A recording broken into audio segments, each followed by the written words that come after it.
ये कोई मकर संक्रांति ऐसी नहीं पड़ गई, किसी देवता का घर जला था तब जाकर दूसरे घर में प्रवेश किया था, तब मकर संक्रांति हुई थी।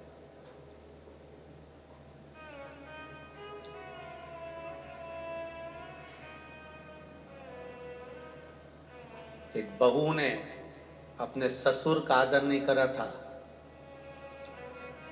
तो पिता ने बेटे के घर में आग लगा दी थी, केवल क्रोध में। तब जाकर ये मकर संक्रांति पड़ी थी। कोई ऐसे ही पड़ गई मकर संक्रांति?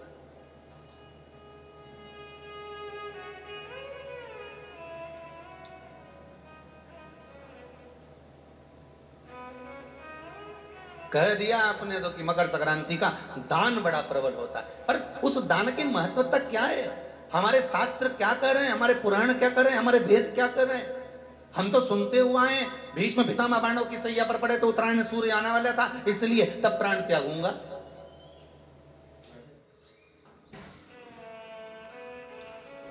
मकर राशि में सूर्य प्रवेश करेगा तब मैं आनंद पाऊंगा, तब मैं दान करूंगा, पुण्य। तो आखिर दान की महत्वता इतनी प्रबल कैसे हो गई? वो तिल की महत्वता इतनी प्रबल कैसे हो गई? वो गुड़ की महत्वता इतनी प्रबल कैसे हो गई?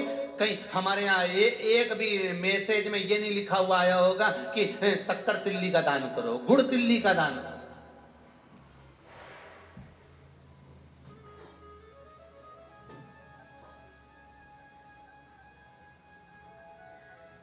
ज्योतिष के हिसाब से तिल शनि है और गुड़ सूर्य है।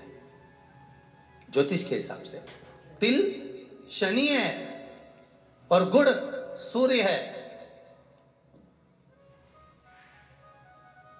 कोई साधारण सा भाव नहीं प्रगटा है महाराज जी। इस मकर संक्रांति पर केवल लोगों ने कह दिया कि पतंग उड़ा लो, तो कितनी अच्छी बात है, हिंदू धर्म में कम से कम एक दिन दिया, उड़ा लो जितनी मैंने उड़ाओ, पर एक ही दिन उड़ाना रहे और एक ही दिन काटना।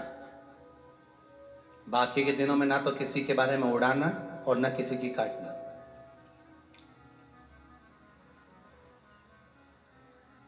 मकर संक्रांति का पर्व देखना है तो पुराना उठाकर देखिएगा कि हमारे यहां मकर संक्रांति का भाव क्या व्यक्त करता था, क्या कहता था।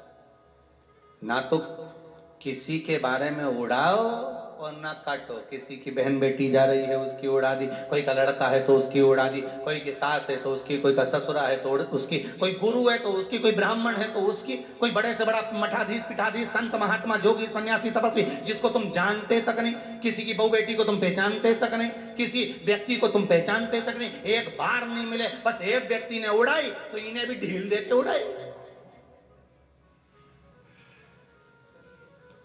अब वो एक ने उड़ाई तो तुमने भी उड़ा दिया। अरे हमारे यहाँ तो हिंदू धर्म में एक दिन दिया है मकर संक्रांति का दिन कि खूब छत पर जा उड़ा ले जितनी उड़ाना है, पर किसी की गलत शब्द से मत उड़ाना, किसी के लिए आड़ा टेढ़ा मत बोलना, किसी के लिए ऐसा मत बोल जाना क्योंकि तुम उसको पहचानते ही नहीं हो, बस उसने उड़ाई तुम उसके साथ मिल गए।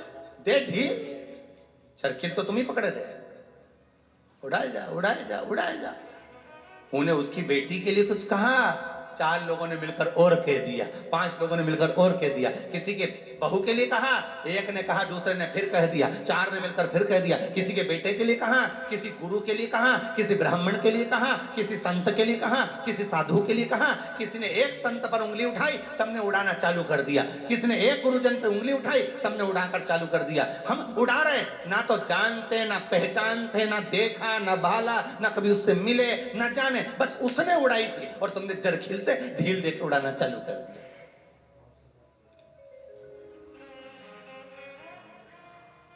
अरे कितना हमारी भारत की भूमि को पहचानो तो रे भाई।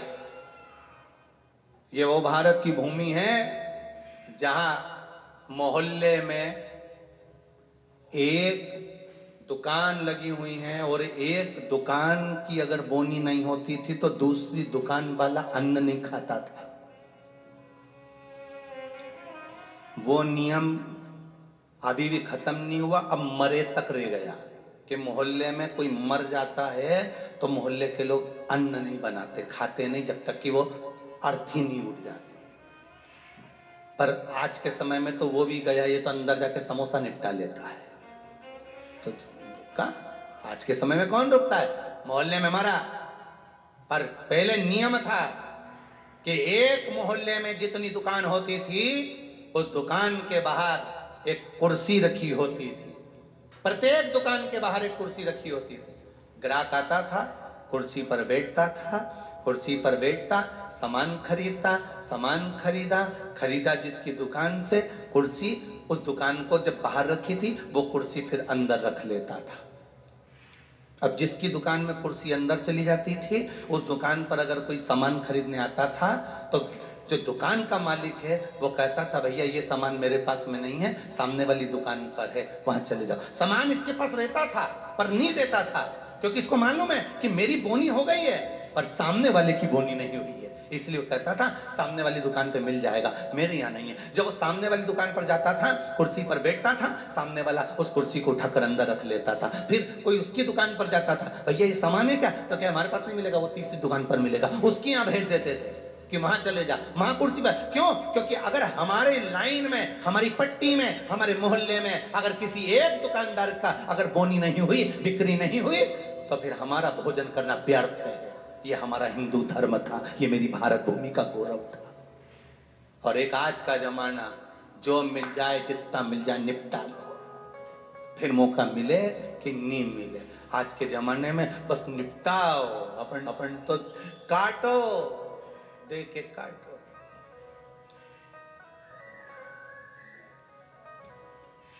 अरे भगवान से भी कहना, पतंग उड़े आकाश माने, डोर थारा हाथ मां, ओ वल्लभ मारी पतंग ऊंची राख जो।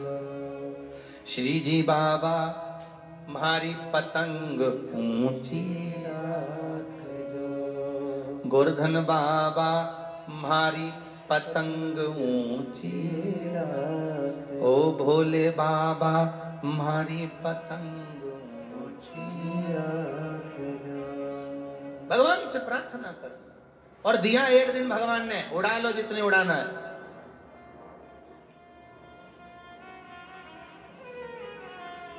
उड़ा लो।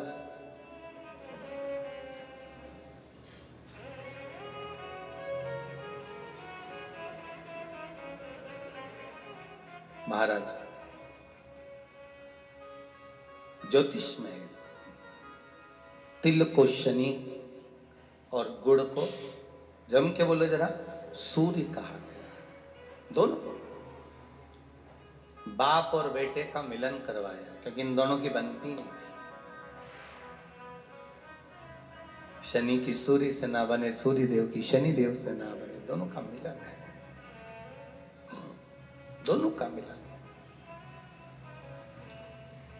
महाराज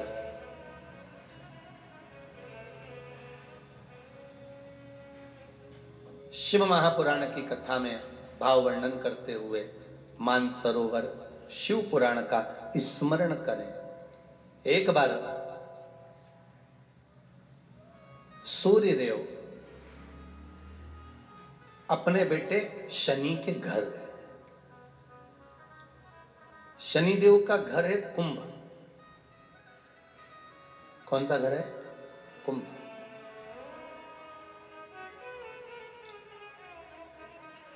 एक सरल भाषा में लेना, घर में अगर ससुर आए, घर में घर का बुजुर्ग आए, बड़ा आए, तो उसका आदर होना चाहिए कि नहीं होना चाहिए। हमारी शिव महापुराण की कथा तो यहां तक कहती है कि आपकी उम्र से अगर कोई बड़ा आ रहा है तो आपको खड़े हो जाना चाहिए, यहां तक शास्त्र कह रहा है। कोई आदरणीय आ रहा है, कोई गुरुजन आ रहा है, कोई साधु जन, कोई सन्यासी, तपस्वी, साधक, उपासक, ब्राह्मण जन, घर के कोई बड़े, माता पिता, ताऊ ताई, चाचा चाची, जो घर के बड़े आ रहे हैं, अगर कोई वयो आ रहा है, कोई वृद्ध आ रहा है, अपने केवल घर के ही नहीं बाहर का भी अगर कोई बड़ा है, आदरणीय है, सत्कार वाला है, सम्मान वाला है, तो उठ के खड़े हो जाना चाहिए।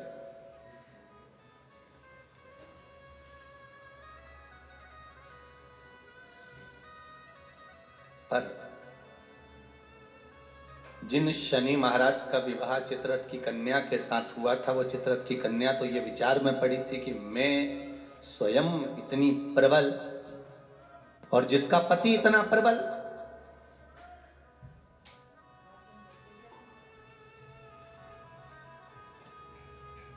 जीवन में कभी अहंकार मत करना। एक बात बहुत बहुत ध्यान रखना साहब, ये जो क्रम है ना, बाहर बहुत प्रसन्न नजर आते हैं, वो भीतर से बहुत रोए हुए होते हैं।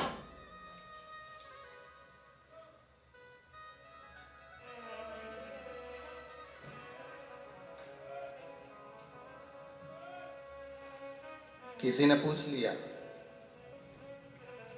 एक बात तो बताओ गुरुजी कि ये शनि महाराज इतना गुस्सा क्यों करते हैं? कान पे सेठ जी इतना गुस्सा क्यों करते हैं? रोज करते हैं क्या? जम के तो बोलो, रोज करते हैं सेठ जी दुकान पे गुस्सा? जितने लोग आस्था पर कथा सुन रहे हो, मोबाइल पर सुन रहे हो, बड़े ध्यान से सुनना।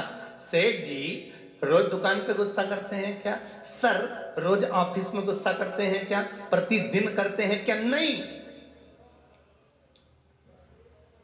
कभी कभी सेठ जी को गुस्सा आता है, कभी कभी जो सर हैं उनको गुस्सा आता है, कभी कभी आता है,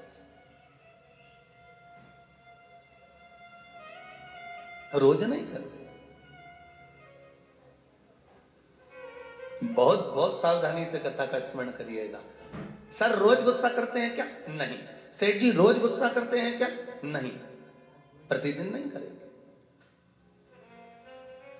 मालिक रोज क्रोध करते हैं क्या? नहीं।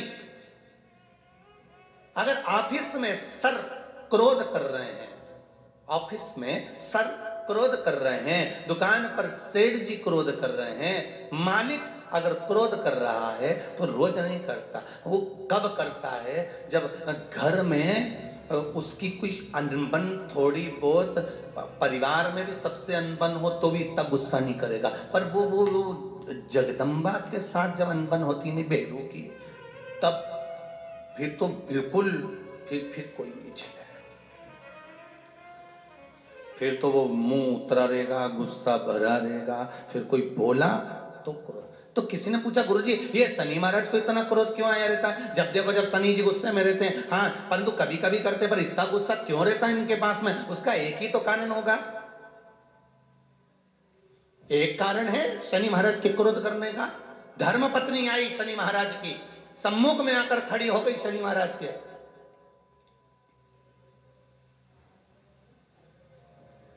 और अपने कार्य में शनि महाराज लगे रहे।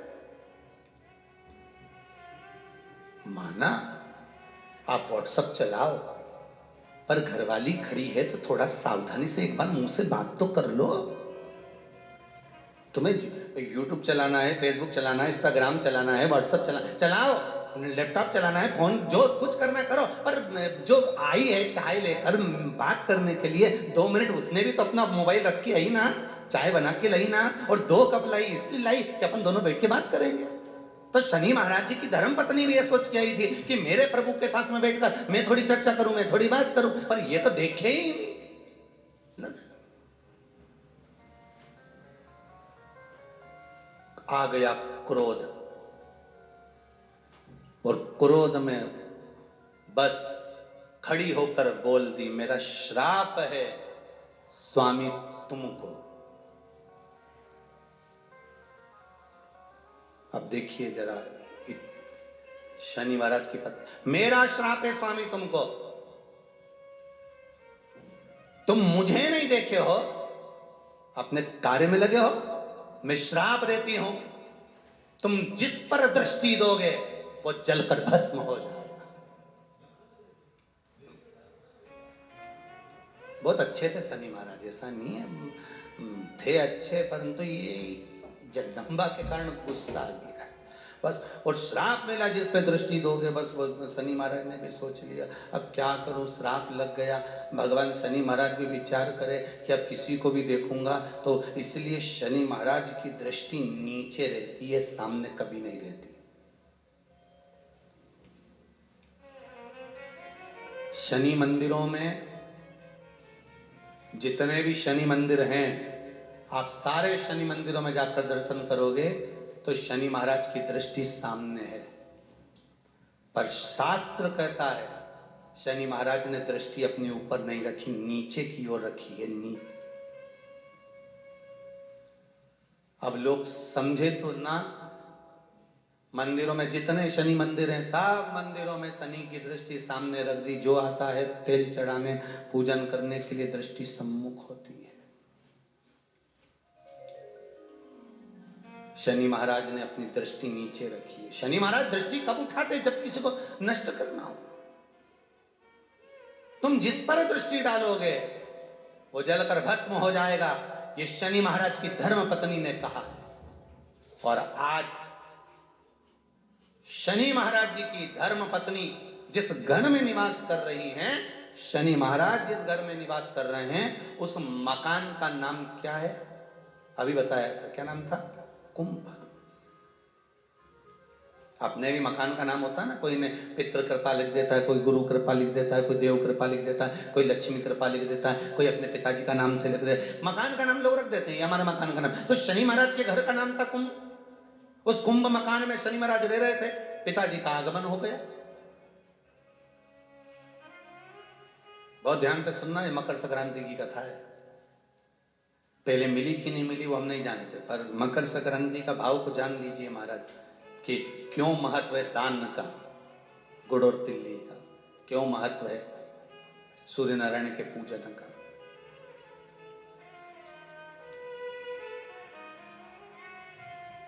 महाराज, शंभु शरणे पड़ी मांगू घड़ी रे घड़ी, दुख काटो दया करी ने दर्शन आपो।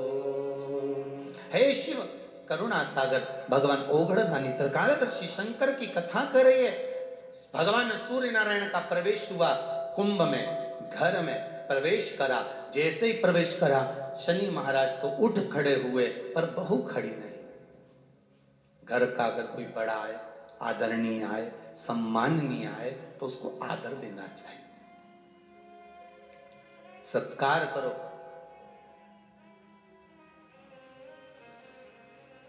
तेरा ही दिया मैंने खाया पिया है, तेरा शुक्रिया है, तेरा शुक्रिया। मुझे भोले बाबा ने बहुत दे दिया है, तेरा शुक्रिया है, तेरा शुक्रिया है। थोड़ा सा आदर करो। अच्छा, दोनों में विचार बड़े विचित्र होते हैं। बहू सोचती है मैं सास को सुधार दूं, और सास सोचती है, जम के बोलो, बहू को सुधार। और सुधरती दोनों ही नहीं है। धीरे धीरे करके सिधर जाती है, पर सुधर नहीं पाती। और कितना सुंदर भाव कहा है महाराज, अपन अपने आप को तो सुधार नहीं रहे, सब कुछ सुधार रहे। हमारे घर में शांति नहीं है गुरुजी, बहुत तकलीफ है गुरुजी। फिर गए किसी के पास में, उन्होंने कहा चलो हाथ दिखाओ, लाओ जरा तुम्हारा ग्रह दशा देखते हैं। फिर किसी को बुलाया, कोई वास्तु शास्त्री बाबू आ गए, किसी ने मकान देखा, कह दिया घर बदलो, घर ठीक नहीं, इसमें कुछ ऐसी चीज है कि तुम बर्बाद हो जाओ। अब तुमने क्या करा? किसी के कहने पे जम के बोलो जरा, बदला कि नहीं बदला? जब इतनी बड़ी बात कह दी तो भाई घर बदल, ठीक है। अब वो घर बदल के किराए का मकान में चले गए, और किराए के मकान में 20,000 रुपए महीना लगना चालू हो गया। अभी तक वो लग नहीं रहा था ना।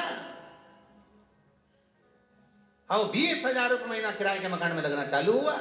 और जो 20,000 रुपये लगना चालू हुआ, थोड़े दिन तक तो थोड़ा लगा कि हाँ थोड़ी शांति है। 2 महीना, 4 महीना, 6 महीना ऐसा लगा, खूब शांति आ गई। महाराज बिल्कुल सही किया था, एकदम बढ़िया बोला था। अच्छा वो अपन ने घर छोड़ दिया। और 2-4 महीने जब 20,000 रुपये देने फिर जो झगड़ा चालू हुआ, मकान मालिक बोला 20,000, गैस की टंकी, बच्चों की फीस।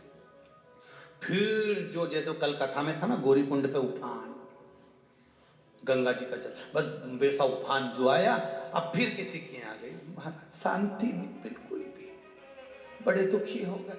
घर में रत्ती सारा सुख है पर शांति नहीं है, बिल्कुल नहीं है। फिर किसी ने कहा एक काम करो, थोड़े दिन के लिए तुम ये वाला नेकलेस पहन लो, थोड़े दिन के लिए तुम ये धारण कर लो, थोड़े दिन के लिए ये वाले कलर के कपड़े पहनो। ये जब गुरुवार आए तो पीला पहनना, बुधवार आए तो ये कलर का पहनना, काला पहन लेना, ये पहन लेना, वो पहनना। फिर लिबास बदला।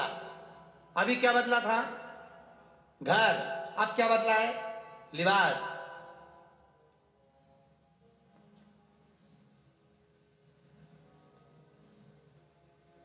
थोड़े दिन अच्छा लगा क्योंकि कपड़े चेंज हो गए हैं, मॉल पे से नए आ गए, तो अभी दुखी भी नहीं होंगे क्योंकि अच्छा लगना। फिर 4-6 महीने निकले, 8 महीने, 1 साल निकला। उसके बाद फिर किसी बात बड़े दुखी हो गए, बड़ी तकलीफ है। क्या हुआ क्या? बस पूछो ही मत, व्यापार में भी बड़ी तकलीफ है, घर में भी है। फिर किसी ने कह दिया तुम्हारे रिश्तेदार तुम पे कुछ करवा रहे हैं। फिर तुम्हारे रिश्तेदार कर रहे हैं। अब क्या करा इसने? रिश्तेदारी छोड़ दी, क्योंकि महाराज जी ने कहा था रिश्तेदार करवा, रिश्तेदारी छोड़ दी। अब अभी क्या बदला था? सबसे पहले जम के बोलते जाओ, घर बदला, फिर लिबास बदला, फिर रिश्ते बदल दिए। अब थोड़े दिन किसी से फोन पे बात नहीं हो रही, किसी से बातचीत बंद हो गई। अब ऐसा लग रहा है वो भी करा रही थी, अब तो अच्छी हमारी तबीयत भी अच्छी हो गई। अब 2-4-8-15 दिन, 1-2 महीना, 4 महीना, 6 महीने अच्छे रहे, फिर मालूम पड़े तकलीफ आ गई। फिर किसी ने कह दिया, किसी क्या कहे, क्या हुआ? वो तुम्हारा जो सहेली है ना, और वो दोस्त है ना तुम्हारा, बहुत वही सब कुछ कर रहा है। अब बचा कुछ दोस्त बचे थे, सहेली बची थी, तो पहले क्या बदला? घर। फिर क्या बदला? लिबास। फिर क्या बदला? रिश्तेदार। अब क्या बदल रहे हो? एक दोस्त छोड़ा, एक सहेली छोड़ी, दूसरी बना ली। पर शिव महापुराण की कथा कह रही है, जब सब कुछ बदल के देख लो और कुछ बदलने के लिए ना बचे, तो अपने पुराने घर में रहकर अपने आप को बदल कर देख लेना, सब बदला हुआ नजर आ जाएगा। हम खुद को नहीं बदल पा रहे हैं, बाकी के हमने सब कुछ बदल दिया।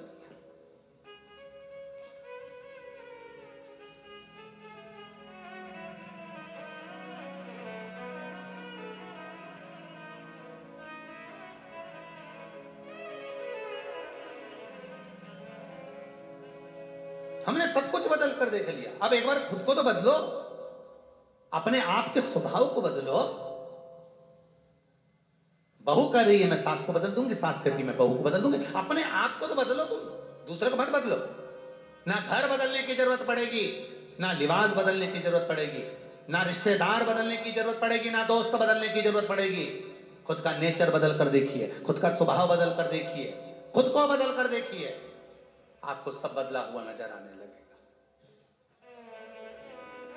हम सबको बदलना चाहते हैं, अपने आप को नहीं। और अपने आप को बदलने का समय आता है तो कहते मैं तो जैसी हूं वैसी रहूंगी। बदलना तुमको पड़ेगा, सास कहती है। बहू तुझे बदलना पड़ेगा, बहू कहती है तो मैं भी जैसी रहती थी वैसी रहूंगी, डोकरी बदले तो बदल, नहीं तो अपन तो ये मायके चले। अब दोनों नहीं बदल रही। अब ये दोनों तो नहीं बदल रही, पर वो भेरू बेचारा मंदिर का घंटा हो गया। इधर से मम्मी चिल्लाए, घंटा बजा के चल जाए, इधर से पत्नी चिल्लाए, वो भी बजा दे, बीच में लटक रहा बेचारा। और घंटा भी इतना भारी होता है कि हवा में भी हिलता ही नहीं है, तो वो भेरू बेचारा न हिल सकता है, बस लटका हुआ है। तुम्हारी मर्जी पड़े जब आके बजा के चले जाओ। माँ का पक्ष ले तो पत्नी के, तुम तो अपनी माता के गुलाम बने हुए हो। और अगर ये पत्नी का पक्ष ले तो मां कहती है तू तो जोरी का गुलाम बना हुआ है, बेचारा बीच में लटका हुआ है। बीच में किसके लिए बोले, क्या बोले? इसीलिए शिव पुराण कहती है, क्या किसको रोइए चादर तान के, सो याग लगे बस्ती में अपन रहो मस्ती। अब बदल रहे, कौन बदलेगा? नदी पर, प्रत्येक पावन नदियों पर आप जाएंगे तो वहां पर एक घाट मिलता है, जिस घाट का नाम होता है राम घाट। बोलो सही है कि गलत है? कौन सा घाट है वो? राम घाट। एक घाट मिलता है जिसका नाम है राम घाट। आप छिपरा जाएंगे तो वहां भी राम घाट मिल जाएगा, आप इलाहाबाद जाएंगे तो प्रयागराज में वहां पर भी राम घाट मिल जाएगा, आप हरिद्वार जाएंगे तो वहां भी राम घाट मिल जाएगा, आप चित्रकूट जाएंगे तो वहां पर भी राम घाट मिल जाएगा, आप सरयू जी जाएंगे तो वहां पर भी राम घाट मिल जाएगा, आप यमुना जी के घाट जाएंगे तो वहां पर भी राम घाट मिल जाएगा। तो कभी आपने विचार करा कि राम घाट का मतलब क्या होता है और क्यों ये सारे साधु सन्यासी तपस्वी साधक संत महात्मा जो कुंभ में स्नान करने के लिए आते हैं, कुंभ के मेले में आते हैं, ये राम घाट पर ही क्यों नहाते हैं?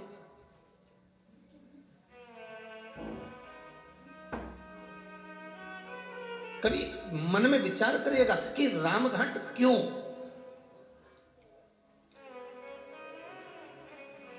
इतने सारे घाट बने हुए हैं, इतने सारे घाट बनाए गए हैं, पर राम घाट की ही महत्वता क्यों होती है? राम घाट का मतलब क्या होता है? राम घाट का मतलब है क्या? तो राम घाट का मतलब शिव महापुराण की कथा कह रही है, शास्त्र वर्णन करता है। हमारे वेद और शास्त्र कहते हैं राम घाट का मतलब केवल ये नहीं कि एक घाट का, जहां केवल राम जी के समय पर, मेरे राघव जी के समय पर जिस घाट का निर्माण हुआ है, मेरे राम जी के समय पर जो घाट बनाया गया था, मेरे राघव जी के समय पर, मेरे राम जी के समय पर जो घाट का निर्माण हुआ था, वो घाट कोई साधारण नहीं था।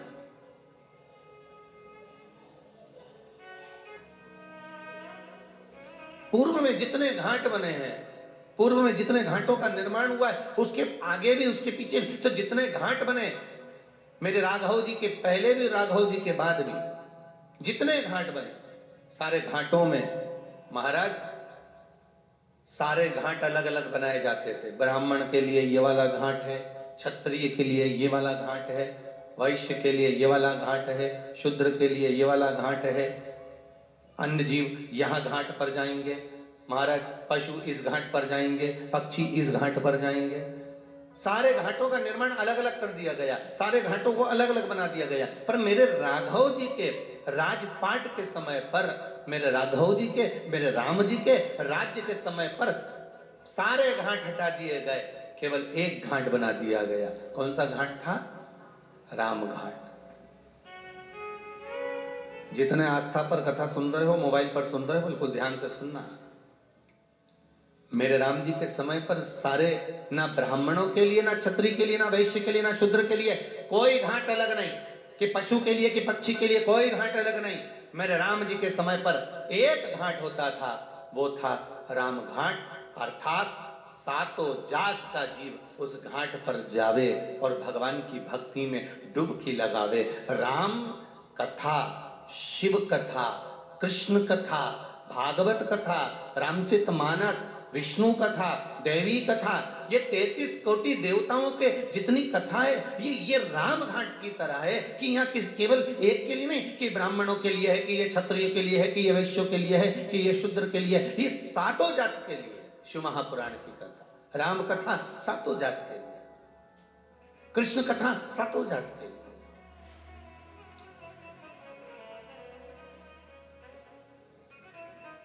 जितनी नदियों पर, पवित्र नदियों पर जाएंगे, एक घाट जरूर मिलेगा, राम घाट। राम घाट की महत्वता कि जहां सब कोई चले जाए, सबका स्नान हो जाए, सब आनंद में वहां पर पहुंचे महाराज।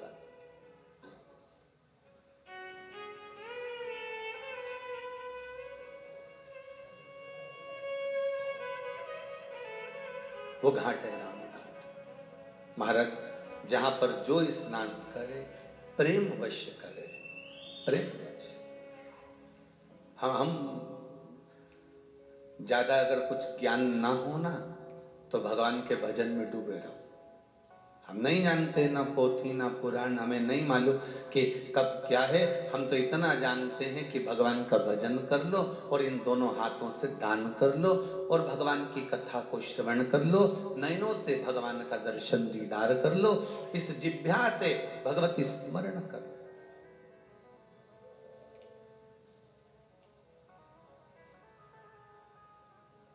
महाराज एक बार नामदेव जी महाराज जी से पूछ लिया था। संत श्री नामदेव जी महाराज जी से किसी ने पूछा, गुरुजी ये बताओ कि तुम कहते हो कि भगवान का भजन करो, भगवान का भजन करो, भगवान का स्मरण करो, भगवान का भजन करो, स्मरण करो, भगवान का नाम लो, पर भगवान तो हमको कभी दिखता ही नहीं है। भगवान भी तो नजर आना चाहिए कि भगवान है कहां आखिर। नामदेव जी ने कहा अपने चेले से, जा एक जरा लोटा भर लिया और थोड़ा एक कटोरी में नमक लिया। अब चेला गया, एक लोटा पानी भर लाया और एक कटोरी में नमक लिया है। नामदेव जी महाराज ने कहा नमक इसमें डाल दे और चम्मच से हिला दे इसको, और नामदेव जी के कहने सुनते पानी में डाल दिया, हिला दिया। अब नामदेव जी महाराज बोले, ये बता इसमें नमक कहीं दिख रहा है? अरे गुरुजी आप भी ऐसी बात करते हो, कटोरी भर के नमक डाला तो था जब दिख रहा था। पानी में दिख रहा है क्या कि नहीं? अब पानी में नजर नहीं आ रहा ना, तो अब एक काम कर, चक्के बता कि नमक है कि नहीं। उसने पानी को मुख में लिया तो कहे गुरुजी इसमें तो नमक है। पानी में नमक नहीं दिख रहा है पर चखोगे तो नमक का स्वाद आएगा। अब गुरुजी ने कहा काम कर, इसको पानी में उकाल, इस पानी को गर्म कर ले, उकाल ले। और पानी को जो उकालना चालू करा, गर्म करना चालू करा, वो पानी धीरे धीरे धीरे धीरे भाप बनकर उड़ गया और पूरे भगोने में, पूरी कढ़ैया में सफेद सफेद छोटे छोटे नमक के दाने रह गए। गुरुजी ने कहा अब क्या दिख रहा है? तो क्या गुरुजी नमक के छोटे छोटे कण है। गुरुजी बोले बस नामदेव जी कहते हैं परमात्मा है, परमात्मा है और इस शरीर में घुला हुआ है। परमात्मा इस मानव की देह में घुला हुआ है। परमात्मा इसलिए कहते हैं आत्मा ही परमात्मा है। अरे कितना सुंदर कहा।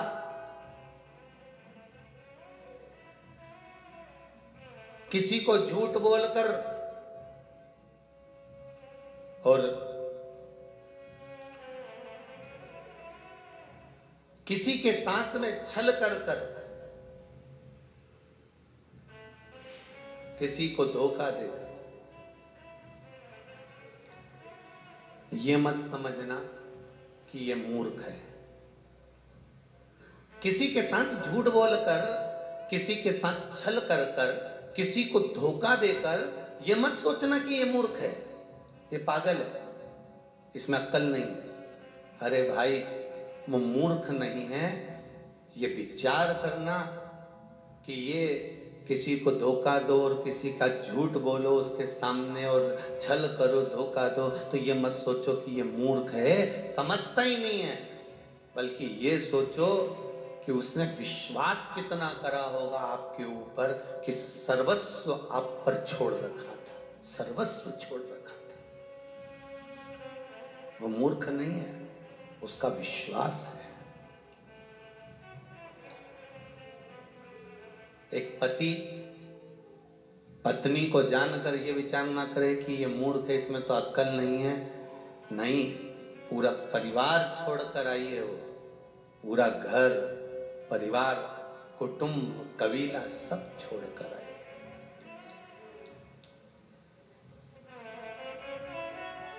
पत्र तो हम लेकर नहीं आए, यहाँ पर तो केवल अभी पब्लिक अलाउ नहीं है, लोग भगत लोग। तो जिन्होंने डाक द्वारा पत्र भेजे हैं उसमें एक पत्र भेजा हुआ है। उस पत्र में एक बेटी ने लिखा है, गुरुदेव बेटी पिता के घर रहती है तो भी पराई कहलाती है और ससुराल चली जाती है तो भी पराई कहलाती है। बेटी का असली घर कौन सा है, हमें उत्तर चाहिए।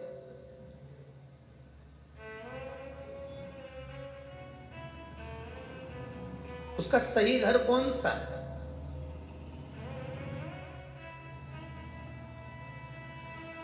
जब वो मायके रहती है तभी भी लोग कहते हैं ये पराई है, और आ गई उसके बाद भी उसका कोई, यहां पर आने के बाद भी लोग कह देते हैं अरे वहां की है, अगर इसको सब बात बता दो तो मायके जाके लगा देगी सब बात, मतलब अभी भी पराई है। वहां भी पराई थी और यहां भी पराई है। तो पूछा उस बेटी ने कि उस बेटी का सही स्थान, सही घर कौन सा है?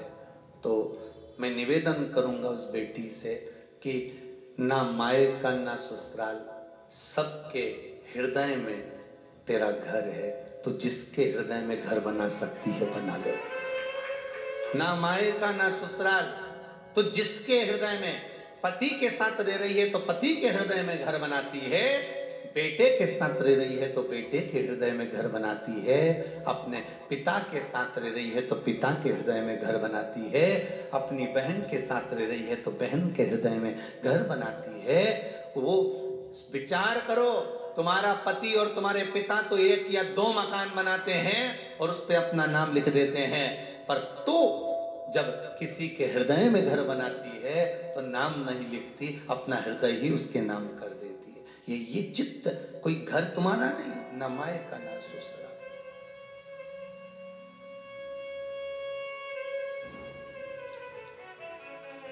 ऐसे सुंदर सुंदर पत्र लोग भेजते हैं, मन तो करता है कि व्यासपीठ पर लेकर आए, और परंतु याद रह जाता है तो बोल देते हैं, नहीं याद रहता तो नहीं बोलते।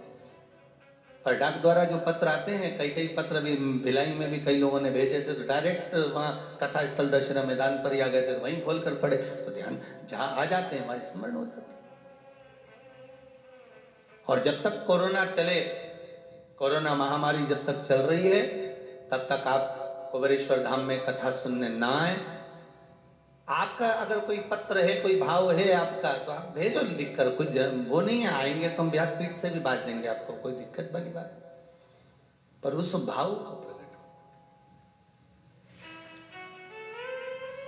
शंभु शरणे पड़ी, मांगू घड़ी रे घड़ी, दुख काटो दया करी ने दर्शन आपो। तो निवेदन है, किसी के साथ झूठ करना, किसी को धोखा देना, किसी के साथ छल करना, तो ये विचार मत करना कि वो मूर्ख है, वो पागल है, उसमें अक्ल नहीं है। अक्ल बहुत है, पर ये विचार करना कि अक्ल नहीं, उसका विश्वास तुम पर इतना था, इसलिए उसने ना कुछ देखा ना जाना, बस सब छोड़ दिया तेरे ऊपर, और तुमने उसको मूर्ख समझ लिया।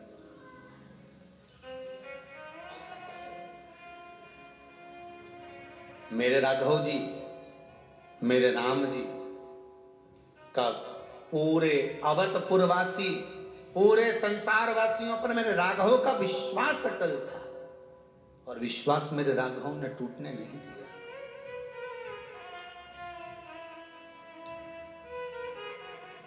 विश्वास मेरे राघव ने टूटने नहीं दिया। भरोसो दृढ़ चरणन केरो। तो आपका मन करे तब आप दान करो, आपका मन करे तब आप पुण्य करो, आपका मन करे तब आप सत्कर्म करो, पर इस शरीर को गंवाने से पहले रामकृष्ण शिव का स्मरण करो।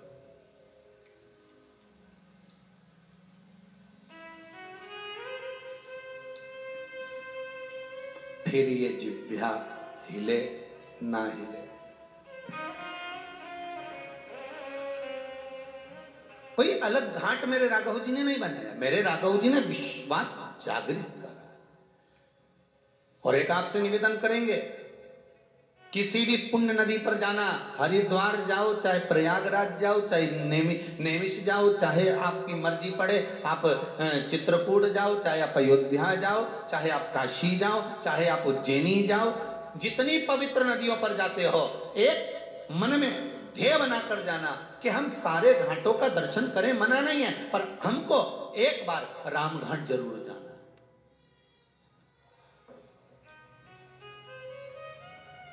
तो लोग कहेंगे गुरुजी वहां तो बहुत भीड़ होती है, भले भीड़ हो, पर एक लक्ष्य बनाकर जाना कि एक बार हमको रामघाट जरूर जाना है। रामघाट क्यों? क्योंकि सारे घाटों में श्रेष्ठतम रामघाट को इसलिए कहा जाता है क्योंकि वहां सारे बंधन टूट जाते हैं।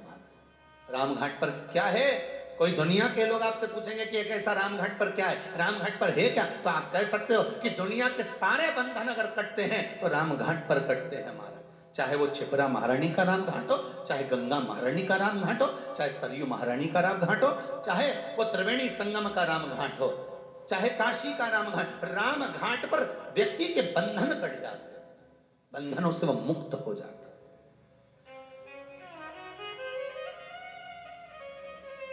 गोदावरी के रामघाट पर जाएं, चाहे यमुना के रामघाट पर जाएं, वहां बंधन कट रहा है व्यक्ति का। और बंधन कौन सा?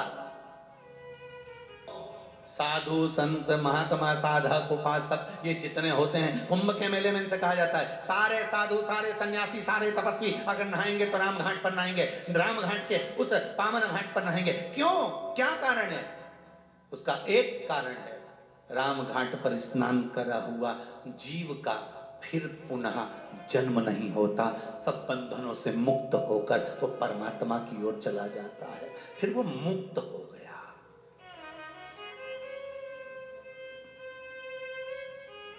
वो मुक्त है।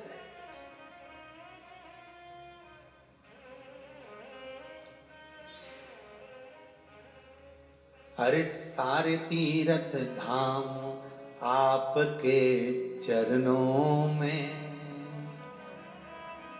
हे भोलेनाथ प्रणाम आपके चरणों में। जहां आदर नहीं, सम्मान नहीं, सत्कार नहीं, मदन दौलत का आग लगा दी, कुंभ जल गया। जैसे कुंभ जला, शनि महाराज की आंख से जल बहने लगा। शनि महाराज की आंख से जल, नैनों से जल बह रहा। धामनी आई,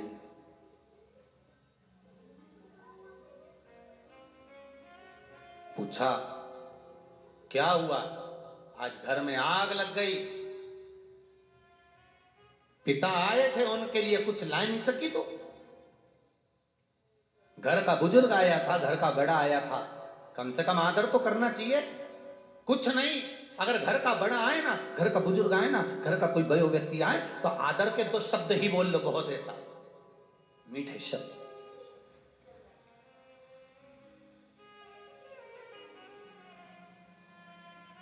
जोधपुर की सरदारपुरा की कथा जब हुई थी तो उस कथा में कहा था जोधपुर में कि अगर कुछ नहीं दे सकते किसी को, मकर संक्रांति पर आपके पास में देने के लिए अगर चावल नहीं है, खिचड़ी नहीं है, लड्डू नहीं है, गुड़ नहीं है, तिल नहीं है, 1 रुपया भी दान करने के लिए अगर आपके पास में नहीं है, तो हमने उस सरदारपुरा की कथा में सत्संग भवन में कहा था कुछ भी नहीं आपके पास में तो आपकी वाणी तो है ना, प्रेम के बोल बोल लीजिए, राम नाम कृष्ण नाम शिव नाम का दान दे दीजिए, श्री शिवाय नमस्तुभ्यम ये दान दो। नहीं है आपके पास कुछ दान करने के लिए, आप श्री शिवाय नमस्तुभ्यम दान करो। और अगर भगवान ने दिया है आपको थोड़ा बहुत धन, अगर भगवान ने आपको दिया है तो सत्कर्म में लगाने का प्रयास है, लगाओ उसको, वो गलत जगह पर लगे उससे अच्छा अच्छी जगह लगा। और अगर कुछ नहीं है तो मुख से बोलते चलो श्री शिवाय नमस्तुभ्यम, श्री शिवाय नमस्तुभ्यम। आज मकर संक्रांति है, सभी लोग इस मंत्र का दान आप भी करो और हम भी करें, साथ में मिलकर बोलें श्री शिवाय नमस्तुभ्यम, श्री शिवाय नमस्तुभ्यम, श्री शिवाय नमस्तुभ्यम, श्री शिवाय नमस्तुभ्यं। कुबेरेश्वर बाबा की इस पावन धरा से ऑनलाइन जितने लोग शिव महापुराण की कथा को सुन रहे हैं, यही विचार करना कि कुबेरेश्वर बाबा के इस पावन प्रांगण में जो कुबेर भंडारी की ये भूमि है, उसमें जो कूप है, यही समझना कि उस पवित्र कूप का आप स्नान कर रहे हो। एक बार फिर मुख से बोलो, श्री शिवाय नमस्तुभ्यं, श्री शिवाय नमस्तुभ्यं। आप तो ये भाव रखो कि हमने पवित्र कूप में, कुबेरेश्वर धाम के इस पावन धरा पर जो कूप है बाबा का, हमने उसमें स्नान कर लिया।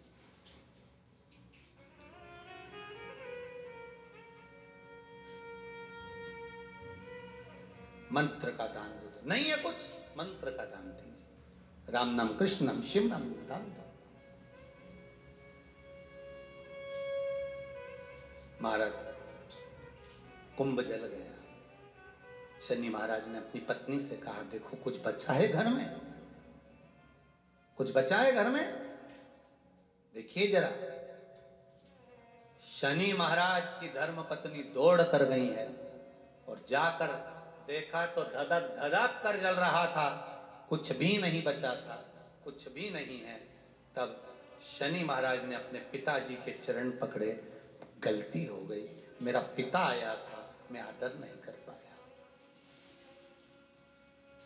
मेरे पिता आए, सूर्य नारायण आए और मैं आदर नहीं कर पाया। विनती करता हूं, निवेदन करता हूं, पिताजी आप, मैं दूसरे घर का निर्माण करता हूं, उस घर में आप जरूर आना पिताजी। मुझसे जो बनेगा मैं आदर के भाव रख दूंगा, मुझसे जो बनेगा मैं आदर का भाव रखूंगा। सूर्य नारायण भगवान बोले कि आज तेरे पास में कुछ खाने के लिए नहीं है, माना मैंने तेरे घर में आग लगा दी, माना तेरे घर में कुछ भी नहीं है, पर कुछ तो होगा, कुछ तो होगा।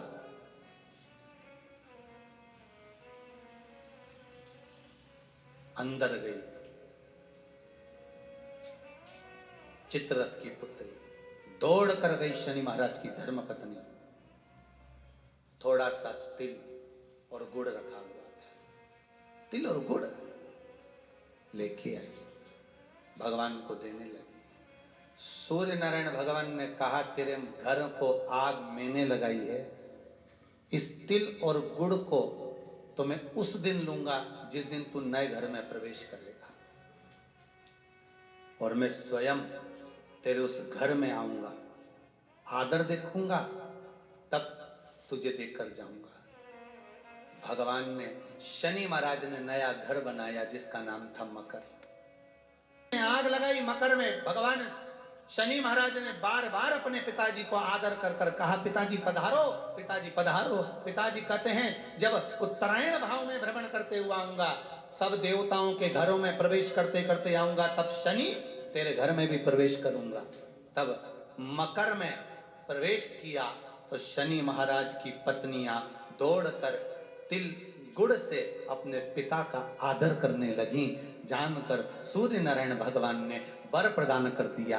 आज मैंने इस मकर राशि में प्रवेश करा है, मकर के अंदर प्रवेश करा है, जो मुझे गुड़ और तिल्ली का दान देगा, सूर्य को अर्घ देगा, सूर्य का स्मरण करेगा, मेरे स्मरण करने वाला कभी खाली नहीं रहेगा।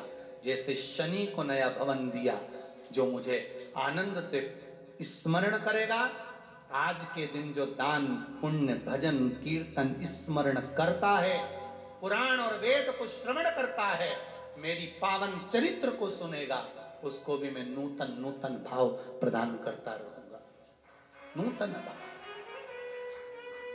इसलिए होती है मकर संक्रांति और तिल और गुड़ का दान।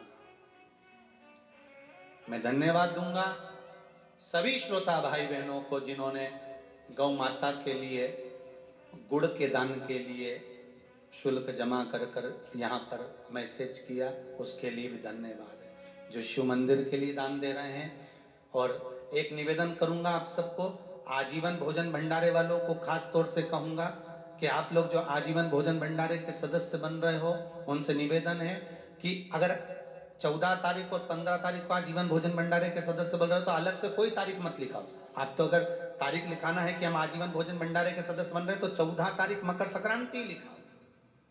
उसका कारण है, कम से कम आज के दिन आजीवन भोजन भंडारा, मतलब अपन रहे ना रहे पर आपके निमित्त, आपके द्वारा यहां लोग भोजन तो कर लेंगे, सुख तो पाएंगे। तो आजीवन भोजन भंडारे वाले ध्यान रखें, कोई तारीख मत बदलो आप तो कि हमारे जन्मदिन पे करना है या नहीं। नहीं, आप तो 14 मकर संक्रांति की हमने लिखा दी, मतलब आज करा तो आज ही का लिख लो, आप तो मकर संक्रांति पे करा दीजिए।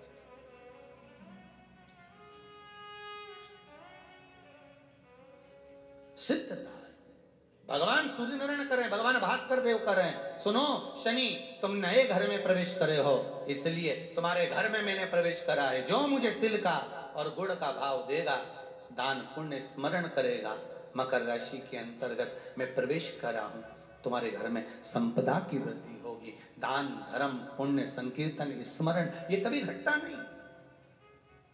और आप सभी को मकर संक्रांति के पावन अवसर पर बहुत बहुत बधाई देते हुए भाव प्रकट कर रहे हैं कि कम से कम आपने मकर संक्रांति की कथा को श्रवण तो करा, जनमानस तक ये कथा पहुंची तो सही।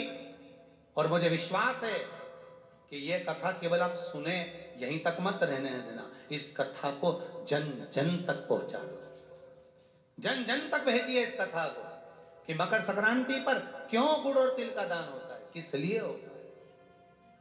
माता पिता का आदर कराए, इसलिए आज भी कुछ चीजें घर के बुजुर्गों को दी जाती है, बड़ों को दी जाती है, छोटों को नहीं, बड़ों को देते हैं। आदर का भाव रखा। शिव पुराण कर रही है महाराज, भगवान शंकर पार्वती आनंद के साथ निवास कर रहे हैं, तभी उसी समय पर शिव और पार्वती का मंगल विवाह हो रहा। और मंगल विवाह के समय पर कल कथा में अपन ने श्रवण करा था कि पार्वती मैया को क्रोध आ गया, और आज भी वो गौरी कुंड जो हिमाचल में विराजमान है, आज भी वो गौरी कुंड के पास से अगर कोई गंगा का जल लेकर जाता है तो वो गौरी कुंड में उछाल आ जाता है, उछाल।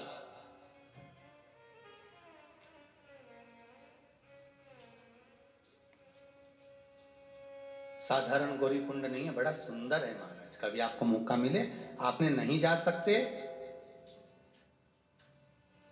आप अगर चीन पहुंचकर कैलाश का दर्शन नहीं कर सकते तो एक बार जाकर आप मणि महेश का दर्शन जरूर करना। बीच में गौरी कुंड पड़ेगा, फिर मेरे मणि महेश पड़ेंगे। भगवान शंकर जैसा कैलाश पर्वत की शोभा है वैसी मणि महेश की शोभा है, वैसी मणि महेश की शोभा।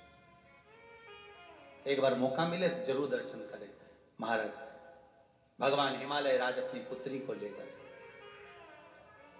और अपनी बेटी को लेकर भगवान गए, और भगवान भोलेनाथ के साथ में विवाह करने का वचन देकर गए हैं हिमालय राज। और वचन देकर बेटी को लेकर गए, चलो पार्वती चलो, मैं तुम्हारा विवाह शिव के साथ कराऊंगा, मैं वचन देता हूं आपको। पार्वती जी कहती हैं, पिताजी मान लो मैं घर गई और आपने कहा कि मैं शिव से विवाह नहीं करूं। नहीं बेटी, मेरा वचन है, आपने शंकर को राजी करा है, शिव को राजी करा है, तो बेटी मैं शिव को ही ब्याहूंगा।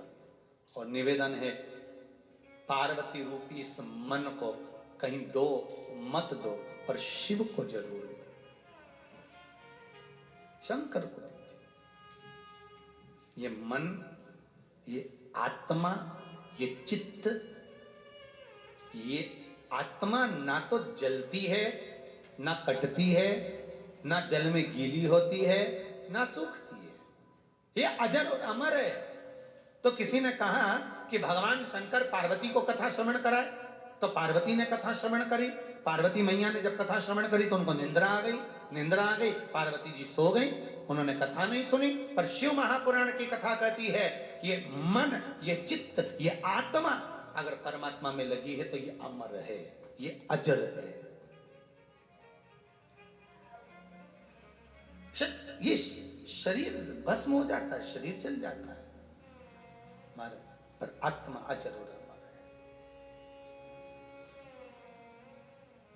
तेरी कृपा बिना न हिले एक भी अणु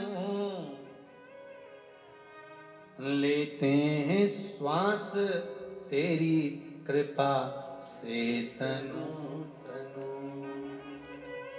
हे गंगधार मुक्ति द्वार ओमकार तो, बोले ओंकार तो। आयो शरण तिहारी शंभो तार तार तार तार तो। हे भोलेनाथ, हे त्रिकालदर्शी। गए सुंदर आनंद में भगवान शिव के विवाह की तैयारी होने लगी। आज मां शिव विवाह के लिए श्रृंगार करने गई है। एक जगह तप करा तो गौरी कुंड बना, दूसरी जगह तप करा फिर गौरी कुंड बना। अब ये गौरी कुंड कौन सा है? केदारनाथ जी जाते हैं तो उसके नीचे पड़ता है। ये गाड़ी का, बस का जो आखिरी पड़ाव है वो गौरी कुंड ही है केदारनाथ जी जाते समय। और उसके बाद में फिर जो चले तो पैदल पैदल चलते चलते चलते, चाहे तुम वो खच्चर से जाओ, घोड़ा से जाओ, पालकी में जाओ, मर्जी पड़े तुम पैदल जाओ, वो तुम्हारी मर्जी है। अब माता पार्वती श्रृंगार करने चली है।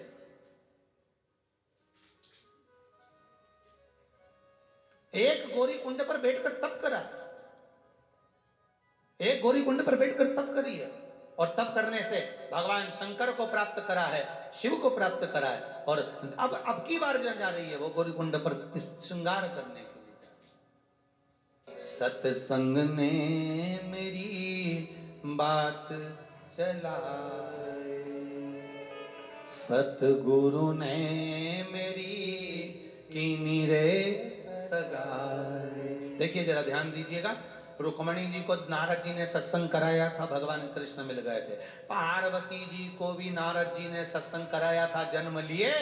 और नारद जी ने कह दिया इस अगर ये इसको पति मिलेगा, भस्मी रमाने वाला, जटाजूड़ बांधने वाला, मृगछाला पहनने वाला, इसको पति मिलेगा, ऐसा अड़भंग मिलेगा।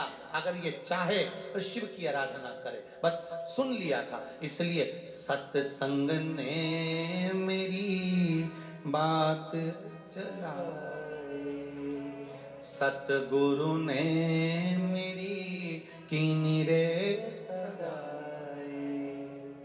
अब गुरु को बुला के हाथ लेवा तो करा दो, मुझे भोले बाबा की दुल्हन बना दो। आओ मेरी सखियों मुझे मेहंदी लगा दो, मुझे भोले बाबा की दुल्हन बना दो। आचमन नहीं कर सकता, स्पर्श नहीं कर सकता जल को। और इस गौरी कुंड में सब स्नान कर। क्यों?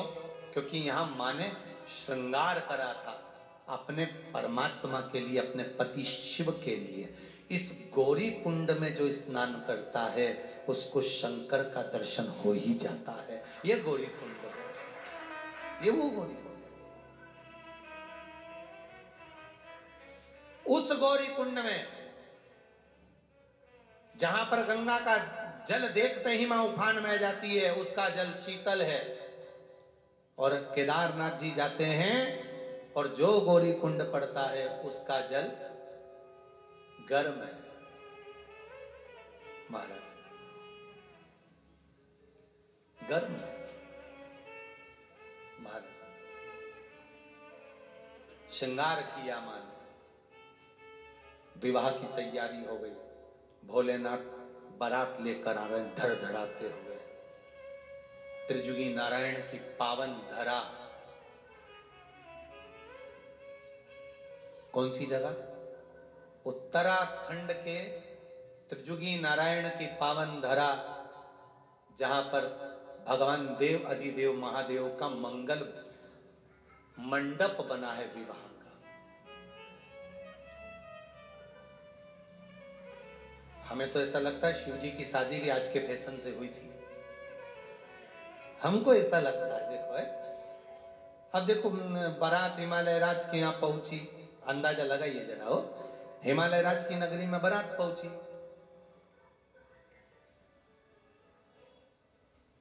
शादी कहाँ होना चाहिए, भोजन कहाँ होना चाहिए, सब जगह अलग अलग निश्चित करी। इस ग्राउंड में ब्याह होगा, इस ग्राउंड में भोजन होगा, वहां मंडप लगेगा, वहां फेरे होंगे, वहां स्टेज लगेगा, वहां ये होगा। तो शंकर जी का जो मंगल विवाह हुआ था वो त्रिजुगी नारायण में हुआ था। जहां पहले सती और शिव का विवाह हुआ, उसी भूमि पर, जिस जगह पर सती और शंकर का मंगल विवाह हुआ, उसी भूमि पर पार्वती और शिव का छाट कर रखी है भूमि, छाट कर कि ये त्रिजुगी नारायण। और कोई साधारण सी भूमि नहीं है त्रिजुगी नारायण, जहां पर शंकर और पार्वती, शिव और सती के विवाह की अग्नि आज तक जल रही है। और उस अग्नि के पास के जो कुंड हैं वो अमृत की तरह है साहब। ऐसी दुनिया की कौन सी औषधि है जो उसमें ना हो। हमने कई बार कथाओं में वर्णन किया कि अगर बड़े से बड़ी बीमारी भी हो गई है, कैंसर जैसा बड़ा रोग भी हो गया है, तो घबराना नहीं है, शंकर पर छोड़ दो, महामृत्युंजय पर छोड़ दो। महामृत्युंजय का जाप करो, श्री शिवाय नमस्तुभ्यम जपो, पंचाक्षर मंत्र ओम नमः शिवाय जपो, और त्रिजुगी नारायण का जल बुलवाइए और उस जल का आचमन करना चालू कर दीजिए। कैंसर जैसी बीमारी भी हो गई, बड़े से बड़ी बीमारी हो गई, डॉक्टर कह रहे हैं लास्ट स्टेज का है, तो भी एक बार प्रैक्टिकल करने में कुछ नहीं जाता। उस शंकर के, जहां शिव और सती का, जहां शंकर और पार्वती का विवाह हुआ था, उनकी भावर की अग्नि जो जली थी आज तक जल रही है। आज तक वो अग्नि जल रही है। वो अग्नि के जो भावर डली थी, वहां जो कुंड है, उस कुंड का जल मंगवा, उसको पिलाओ जीव को, थोड़ा थोड़ा आचमन कराइए। अभी तो खैर पट बंद हो गए होंगे, जब खोले तब बुलवा, पर हिम्मत नहीं हारना। डॉक्टर ने बोल दिया लास्ट स्टेज का कैंसर है, ये है वो है, करो तो। हमने इसी कुबेरेश्वर धाम पर देखा है साहब, इसी कुबेरेश्वर धाम पर कि कई रोगी आते हैं, कई रोगी आते हैं, बड़े से बड़ी बीमारियां लेकर आते हैं, पर बाबा का नाम लिया, स्मरण करा, चल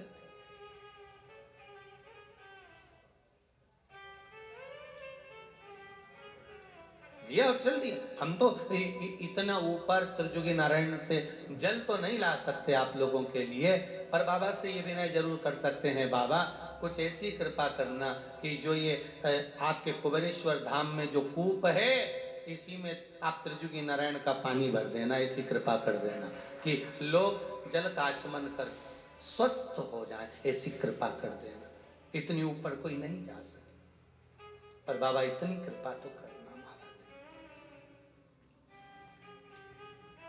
ये जितनी जितनी कथा में जो जो कुएं आ रहे हैं ना, धनवंतरी को, काशी की ज्ञानवापी, गौरी कुंड, फिर गौरी कुंड, मानसरोवर, अभी तो बाकी है बहुत सारी सरोवर। अभी तो आज कौन सा दिन है, 5वां है, 2 दिन बचे हैं, मतलब मानसरोवर पहुंचना पड़ेगा। तो ये जो आते जा रहे हैं ना, नदी तालाब कुंड बावड़ी सरोवर सब लाके डाल दे बाबा भोलेनाथ, यही कुएं में पटक दे सबको लाके एक ही जगह। महाराज जो आचमन करे उसको सुख मिले, ऐसी कृपा कर दे महाराज। सारे तीर्थ धाम आपके चरणों में, हे भोलेनाथ प्रणाम आपके चरणों में। हे शिव, हे शंकर, हे ओघड़ी, हे त्रिकालदर्शी कैलाशी अविनाशी मेरे भोलेनाथ शिव, मंगल आनंद करने वाले, मंगल विवाह के लिए त्रिजुगी नारायण की भूमि को वहां पर निश्चित किया है, निश्चित।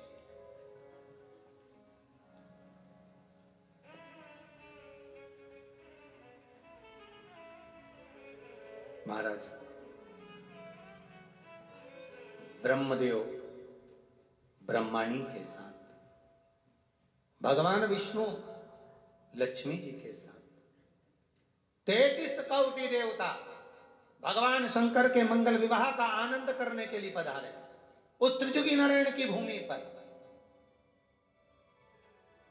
अब आपका आश्चर्य होगा, बहुत बड़ा आश्चर्य, कि त्रिजुगी नारायण में शंकर और सती का विवाह हुआ था, तो वहां पर मूर्ति किसकी होना चाहिए मंदिर में? जम के तो बोलो, शंकर जी और पार्वती जी की। पर त्रिजुगी नारायण का अगर आप दर्शन करने जाएंगे तो वहां मूर्ति शंकर और पार्वती की नहीं है, वहां मूर्ति भगवान विष्णु और लक्ष्मी की है। और जिस शिला पर भगवान की भावर हो रही थी, जहां पर भगवान खड़े होकर वरमाला पहनाए हैं माता को, वो कोई दूसरी शिला नहीं, वहां ब्रह्मदेव स्वयं शिला बनकर लेट गए थे भगवान शंकर के लिए। क्योंकि शंकर जी के लिए सुंदर सिंहासन लाए थे। भगवान हिमालय राज की बेटी का ब्याह, हिमालय राज की कन्या का ब्याह, और उधर दक्ष प्रजापति की बेटी सती का विवाह। एक राजा की लड़की के लिए कोई पत्थर पे बिठा के जयमाला होगी क्या? तो उनके लिए सिंहासन बुलवाए थे। पर शंकर भगवान के लिए कितनी व्यवस्था दी गई थी साहब। भगवान विष्णु ने कहा था बारात लेके चलो, हम तुम्हारे लिए पीताम्बर लाएं, अंबर लाएं, हीरा मोती सोना चांदी सारा सामान लाए। शंकर जी पहने एक एक भी चीज नहीं पहने। उनने कहा ये फालतू की चीज नहीं पहनू दादा, पहनूंगा ने चोटा उन पीछे पड़ी जाए तो ये जिसको देख के चोर पीछे पड़े वो चीज नहीं पहनूंगा, जिसको देख के चोर भी भाग जाए वो पहनूंगा। क्या पहने? गले में सर्प की माला और मुंड की माला। आधे से ज्यादा मुंड की माला देखकर पहचान गए कहीं का तांत्रिक लगता है। और मुंड की माला, और क्या जोरदार पाउडर का डब्बा लपेटा भोलेनाथ जी ने पूरे शरीर पे बस, और नंदी पर बैठे और जो चले। अब विचार करिए, जिन्होंने अंबर पीतांबर आभूषण रत्न माणिक मोती कुछ भी धारण नहीं करा, तो वो सिंहासन पे बैठेंगे? बैठेंगे सिंहासन पे? नहीं, बैठे ही नहीं।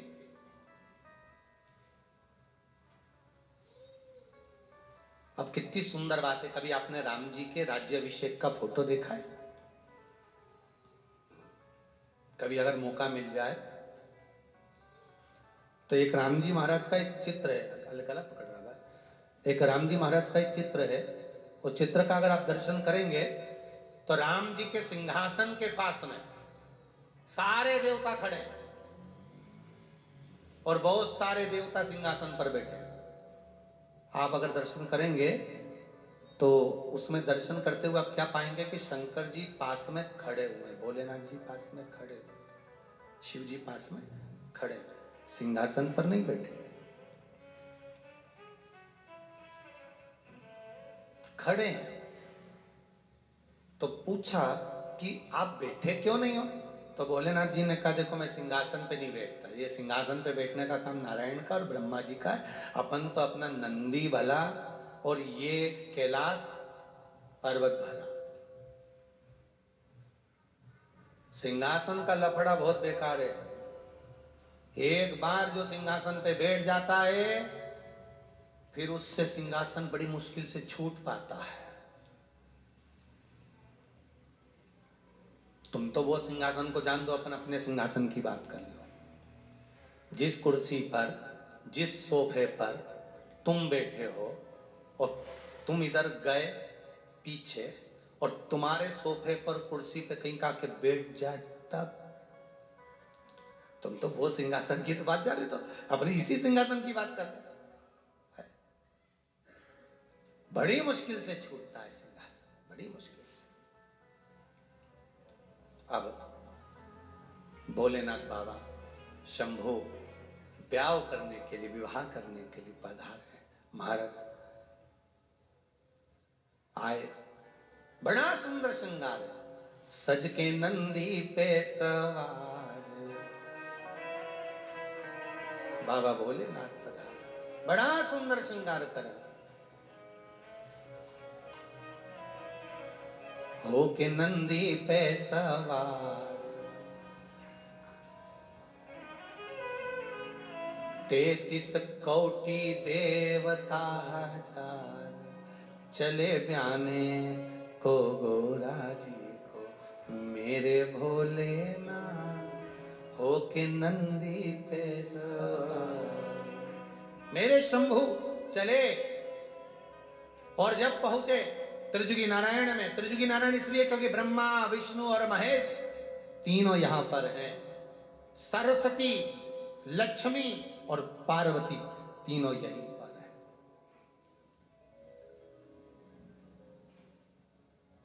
अब जब ब्याह की तैयारी, विवाह चालू, अब विवाह चालू, एक टेंशन भारी।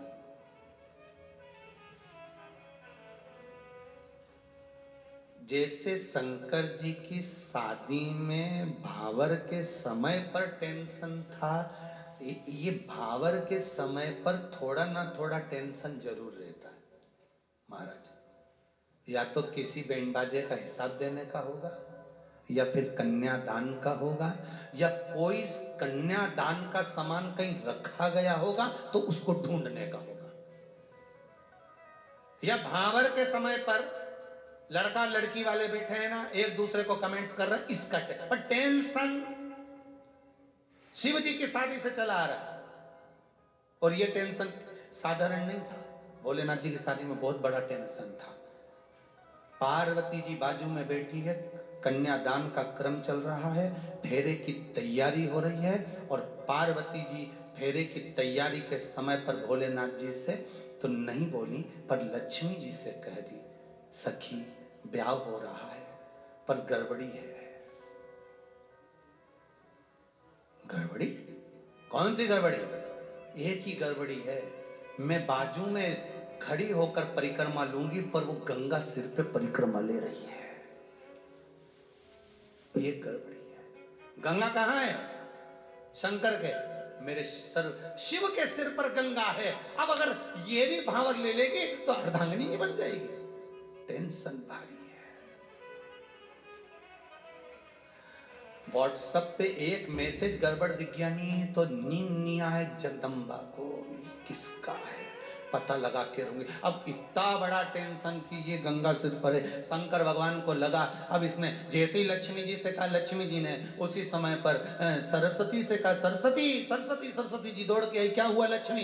ये जो बेस्ट फ्रेंड होती है ना, इनको बड़ी टेंशन होती है। जरा ध्यान रखना, ये लाल साड़ी वाली कौन बैठी, उधर देख, बाजू में देख। और फिर वो कत्थई साड़ी वाली नहीं, लाल वाली, मैं उसके पास जाके बैठती हूँ, कौन के रिश्तेदार है भी मालूम करती हूँ, और जाके बैठी उनके पास दम रख के, जो लहंगा चोली पहन के पास में बैठी। क्या किसकी तरफ से आई तुम? किसकी तरफ से आई? तो क्या लड़के वालों की तरफ से? लड़के वालों की कौन लगती हो? कुछ नहीं, हम तो उनके ऑफिस में काम करते हैं बस। उसने आके कहा ये ऑफिस वाली है, और तुरंत किया। उत्ते में तो नीली पीली लाल हरी बत्ती सब जली गई, सब चली उसके।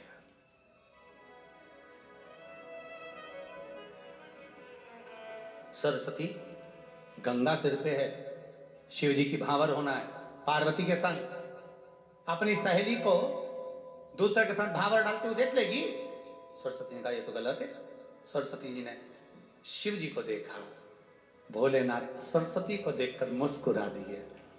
शंकर ने कृपा कितनी करी थी, शिला पर बैठे थे बरमाला के समय पर, उस शिला को क्यों लगाया था कि मेरे मन की बात ब्रह्मा को मालूम पड़ जाए, और ब्रह्मा सरस्वती से कहते। शिला ब्रह्मदेव ने सरस्वती को बुलाया, सरस्वती को बुलाकर कहा क्या बात है सरस्वती? सरस्वती कहती है ये गंगा सिर पर है। शिव जी ने गंगा को देखा, स्मरण करा, गंगे कुछ देर के लिए ओझल हो जाओ, जिसका नाम है गुप्त गंगा। आपसे अगर कोई पूछे कि गंगा गुप्त कब हो गई, इसका नाम गुप्त गंगा कैसे पड़ गया, क्यों कहते हैं? आपने भी सुना होगा ना गुप्त गंगा को। गुप्त गंगा का नाम गुप्त गंगा कैसे पड़ गया? शिव जी के फेरे के समय पर गंगा गुप्त हो गई, छुप गई।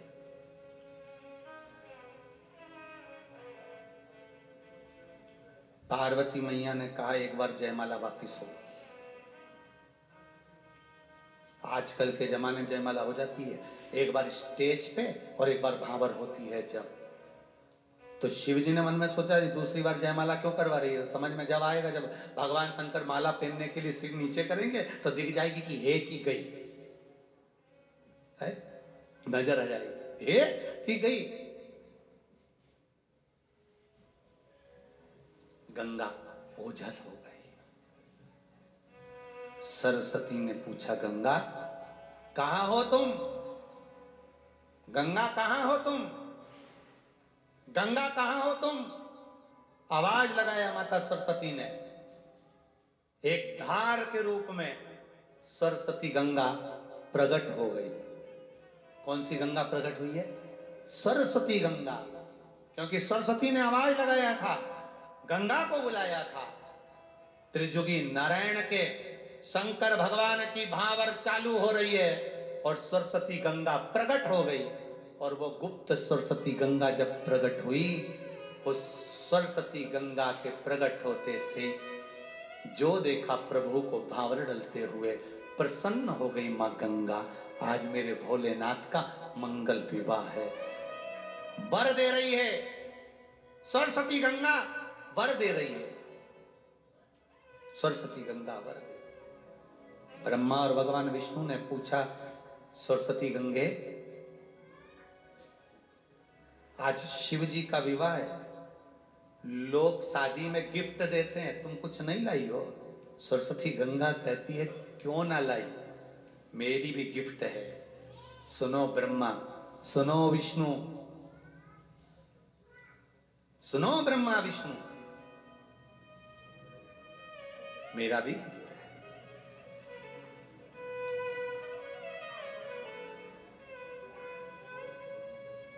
शंकर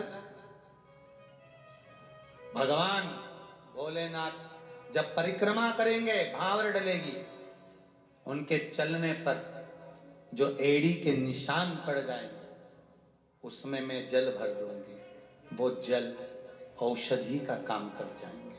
यही मेरा पुरस्कार है, यही मेरा गिफ्ट है।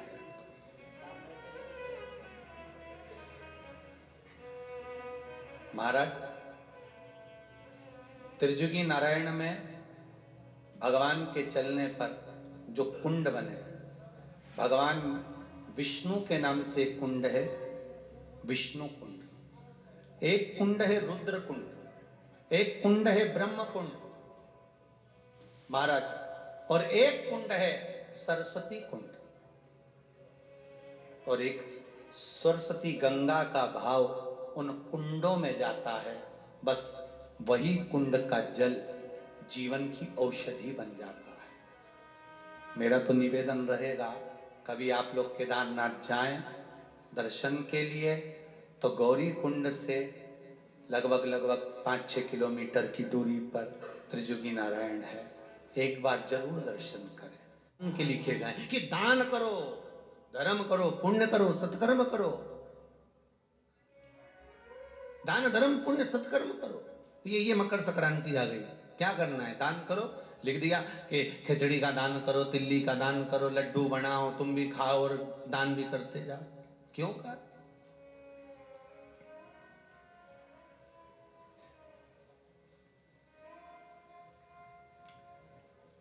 धर्म करते चलो।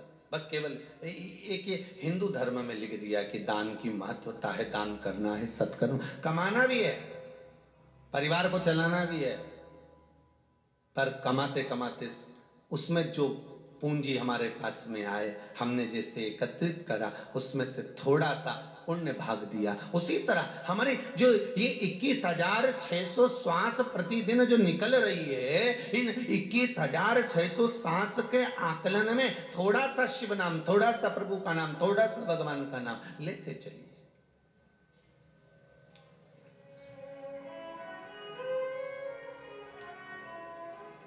जैसे जैसे घड़ी का कांटा पहुंचे, 1 बजे एकल राम, 2 बजे दुलारे राम, 3 बजे त्रिलोकीनाथ, 4 बजे चतुर नारायण, 5 बजे परमेश्वर, 6 बजे छबीले राम, 7 बजे सत्यनारायण, 8 बजे अंठेश्वर, 9 बजे नागेश्वर राम, 10 बजे दशरथ नंदन, 11 बजे गिरधारी, 12 बजे बद्री नारायण।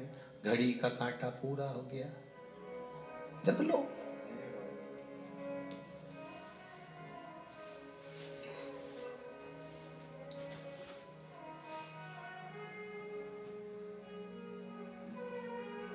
उसने दिया है। घड़ी बनाने वाले ने भी कहा था 1 बजे तो 1 बजे एक अलार्म बोल लेना, एक बार राम बोल लेना। घड़ी की सुई भी चलते चलते चलते चलते वो 1 बजे वो घंटा भी बोले न टन, मतलब बज।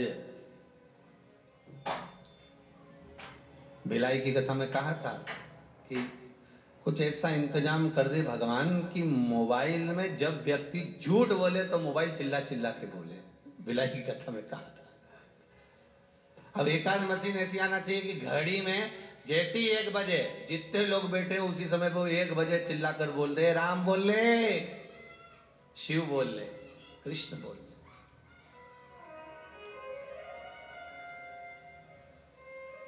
ऐसी ऐसी ऐसी घड़ियां बनवाना पड़ेगी थोड़ी बहुत। तो तुम भी तैयारी में रखो रे, जितने आस्था पर सुन रहे हो, कहीं ऐसी घड़ी हो ना कि 1 बजे चिल्ला के बोले राम बोल राम बोल राम बोल। जब तक वो बंद नहीं हो नहीं तो एक पे टिकी रहे, जब तक 1 सेकंड तक वो बोलती रहे राम बोल राम बोल राम बोल, शिव बोल शिव बोल शिव बोल, कृष्ण बोल कृष्ण बोल। फिर 2 पे आए, फिर चिल्ला के बोले ओ भेरू राम बोल कृष्ण बोल शिव। बड़ी मुश्किल से मिलेगा ये शरीर, बड़ी मुश्किल से मिला। और एक बार चला गया ना, सुन लो रे भाई, वो आस्था वालों सुन लो, जितने सुन रहे हो मोबाइल पर हो, ये बड़ी मुश्किल से मिला है। केवल क्रीम और पाउडर लगाने के लिए नहीं है, इस पर सत्संग का क्रीम पाउडर लगाना है। हमको इतना रसतत्व तो इसमें भर देना है कि भगवान भी सोचे कि कितनी कथा सुनता, कितना स्मरण करता, कितना शिव मंदिर जाता है, कितना लोटा भर जल चढ़ाता है, कितनी बेलपत्र चढ़ाता है, कितना शंकर का भजन करता है, कितनी भक्ति में डूबी रहती है। जब कथा चालू हो टीवी के सामने 1 बजे ने कथा में बैठी, 2 बजे ने कथा में बैठी, 3 बजे ने कथा में बैठी, इतनी भक्ति तो भगवान भी पार्वती जी से कह दे एक बार झांक के देख ले नीचे भजन करने वालों। पार्वती से शिव कहा गया कि एक बार झांक कर देख लो तुम। और सत्य कहे ना तो प्रत्येक सोमवार को शिव मंदिरों का जो नजारा होता है ना वो देखने लायक होता है। प्रत्येक सोमवार को शिव मंदिरों में जो दीप लगाए जाते हैं, पशुपति व्रत के 5-5 दिए जब माताएं लेकर जाती है, सवेरे थाली सजाकर लेकर जाती है, पूजन करने जाती है, शाम को फिर पूजन की थाली लेकर जावे और भगवान के सामने जब दीप प्रकट करती है तो वो नजारा देखने के लिए होता है महाराज। उसका एक आनंद ही दूसरा होता है, उसका एक आनंद ही दूसरा। महाराज शंभु मांगू घड़ी रे घड़ी दुख काटो, दया करी निदर्शन आपो, दया करी निदर्शन आपो। भगवान शिव की कथा कहती है आपका सत्संग, आपका भजन प्रबल हो।